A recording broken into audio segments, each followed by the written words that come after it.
It is the Flow Friday Night Sports Show, and I tell you what, it has been a rather turbulent 12 months for local sporting clubs, hasn't it? Tough going with the COVID pandemic, lots of rule changes around what needs to be done just to get sport up and going.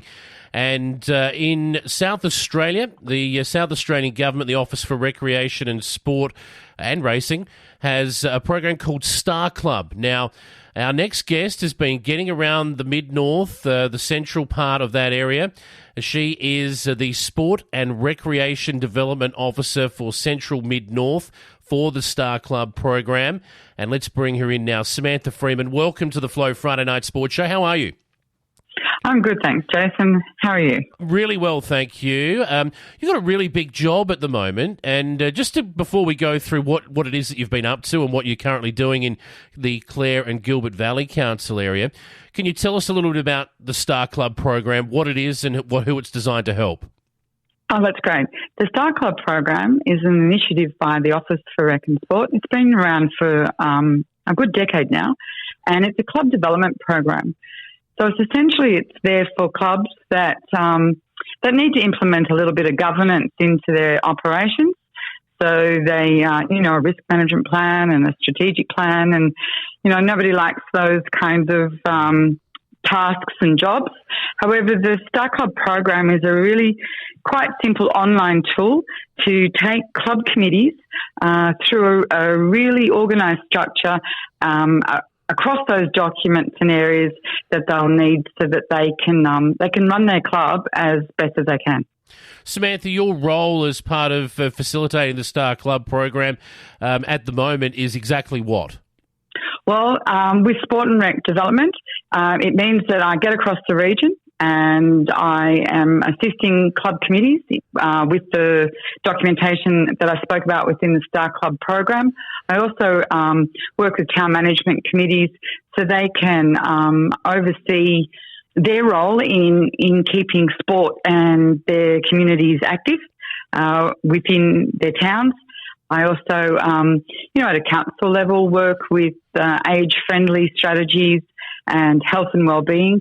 And I suppose generally as the Office for Rec and Sport moves into their new strategy, which is called Game On, it's about getting more South Australians moving and helping clubs to look at their programming. So not just their competition side, but how can they get more of their membership as well as the rest of their community up and active? Sure. Now, it's never been tougher, I guess, to be involved in governance of either a club or a sporting league and association than perhaps over the last 12 months with the goalposts, pardon the pun, constantly changing under COVID restrictions through no fault of anyone's. It's just the world that we live in now, I guess, the new normal we're describing it. But it has had significant impact on sport. And I know in your role, in fact, you've been checking in with local clubs just to see how they're going. Is that right? Yeah, across the three regions, we've started an initiative to do, a regional club check-in. So I started down in Wakefield, working with Wakefield Council last year, and we were right in the middle of COVID there, and essentially just talking to each and every club to ask how they're going, if they feel supported, do they need some assistance. Yes, also it was attached to grant programs that they could apply for to help them pay, their utility bills, just to keep them afloat. And from that survey, some interesting statistics and data came out about the health and well-being of clubs as well as the people and the members of those clubs. Well, let's dive into some of those statistics in just a tick. First of all, though, how many clubs from around that Wakefield area have you been in touch with? And I imagine you've obviously got the Clare and Gilbert Valley Council that you're working with at the moment and the clubs in their area, plus the Goyder Council area to come. How many clubs in total will you be contacting and working with to collate all of the data? Oh, in the end, it'll be a couple of hundred by the time I'm finished. Yep. So there was around 60 clubs in Wakefield. So these are affiliated sporting groups. As I said, generally ask them how they're going and just working out where they are with their financials. And you know what? Last year, the clubs, they were really still fairly optimistic about how they were travelling. And like the rest of us, we all went through COVID, so we all can understand and appreciate the difficulties that they would have had to go through, and trying to look after memberships that, for matches and games that weren't being played. So they were fairly optimistic at that point. I think as we're moving into 2021, lots of the sport associations have rallied around. Clubs are fairly they're resilient in their approach to what they do, as well as enthusiastic and passionate. So, but this year, I think the realities of COVID, loss of finances, volunteers having a rest, and players who traditionally might have travelled up from city areas to fill up teams. Yeah, there's been a shift in this year as sport gets up and going again, particularly for the winter sports.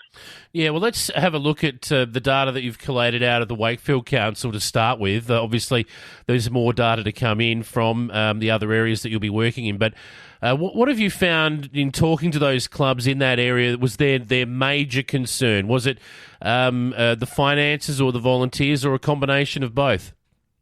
Oh, look, it was both. It was also their player numbers as well. So they had concerns about their memberships returning, and also about their loss of income and being able to get the club back up to speed to where they were in 2019, as well as deal with the loss of income and also the volunteers. And look, the volunteer concern was there before COVID came.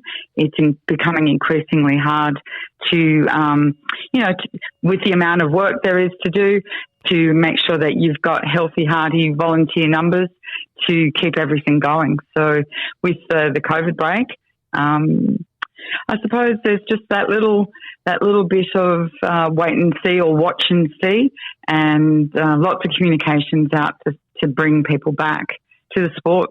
And I don't know about you, Jason, but even within myself, I feel that I have to work hard and concentrate to get back to my levels of activity that I was happily doing before COVID, and I don't think that's different for anyone. Couldn't agree more with that. It's difficult to get up and going again when you've had a winter off. These days for me it's just table tennis, but that's a competitive enough sport, and I had tried to have a hit the other night and it wasn't pretty, so it's going to take some time. There's no doubt about that. Look, can I ask you what you will do with the data once you've collated it all? Does it go back through the Office of Rec and Sport and back to the various layers of government that provide grants programs, or are you going back to various governing bodies of sport or councils? What are you doing with it? Well, the data really started as a project for council. It was to inform the elected members of each council so that they had some better understanding of what was required with regards to their own financial budgeting for each of the regions to look after the clubs, and also to look at their grant programming. So quite a few of the councils put in, club support grant programs to ensure that clubs had access to money to pay their bills, and so to keep their clubs afloat. So it was a really good initiative, and it started in Wakefield, and the other councils followed suit with supporting the clubs as well.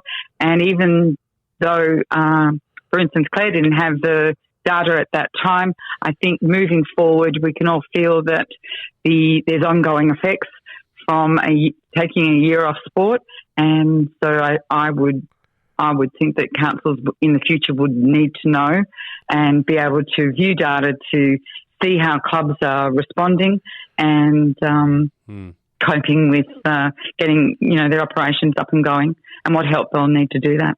Yeah, it's tough. The volunteers are obviously always at a premium, but in a situation like this where we've come out of many competitions and clubs that have had a year off, it's obviously tough to get them reinvigorated again. Plus, there's more work for volunteers to do than ever before, trying to deal with the COVID restrictions and the like. Are you finding that through some of what you've been checking in with the various clubs so far?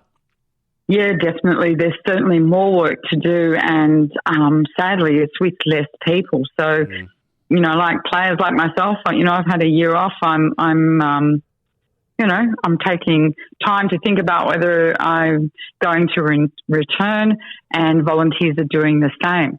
So a big call out to all the volunteers in the region who've previously spent, passion and time and effort into putting into their clubs, and to think about returning to get the community up and rolling again. We all know sport's at the heart of communities, and it'll be great.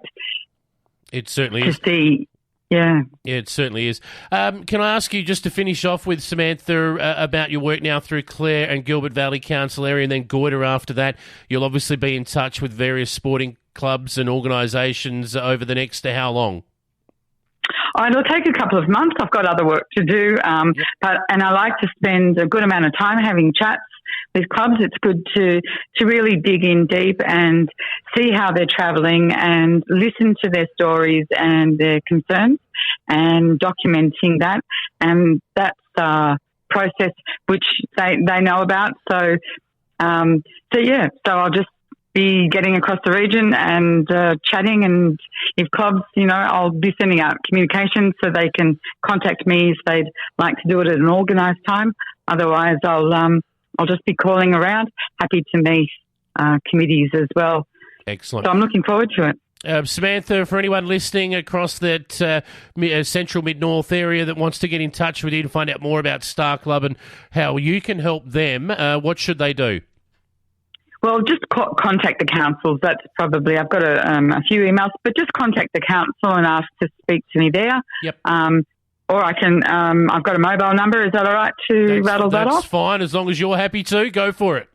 Oh, my work number, 0429 694 169, and that's my regional contact.